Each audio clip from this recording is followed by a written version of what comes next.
আমাদের মসজিদের ভিতরে পানি যাচ্ছে এই জায়গা থেকে। এখন আমাদের স্যার বলতেছে 500 করে টাকা দিতে, দিলে কি স্যার আমরা একটা উদ্যোগ নিব, কি বলেন বলেন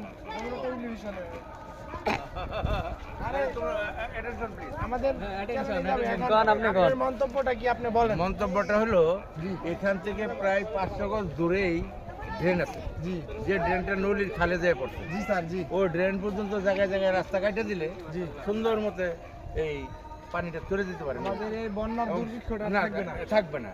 তো এখন প্রত্যেক বাড়ির মালিককে বলা উচিত যে হয় একজন করে লেবারের টাকা দাও, আর নয়তো নিজে পরিশ্রম করে লাইন কেটে দেওয়ার ব্যবস্থা করো। এখন এই পরিশ্রমটা আমরা কখন আপনার সাথে দেবো এই বিষয়টা যদি আচ্ছা, আপনি এটা বলতেন যৌথভাবে দর্শকদের উদ্দেশ্যে। যারা এই যুব সমাজ আছেন জি জি তারা কয়েকজন উদ্যোগটা নেন, আমি কাল সকালবেলা এটা কেটে দেবো ইনশাআল্লাহ। তাহলে আগামীকাল কাকা আপনারা ইনশাআল্লাহ আগামীকাল আমাদের এই হ্যাঁ।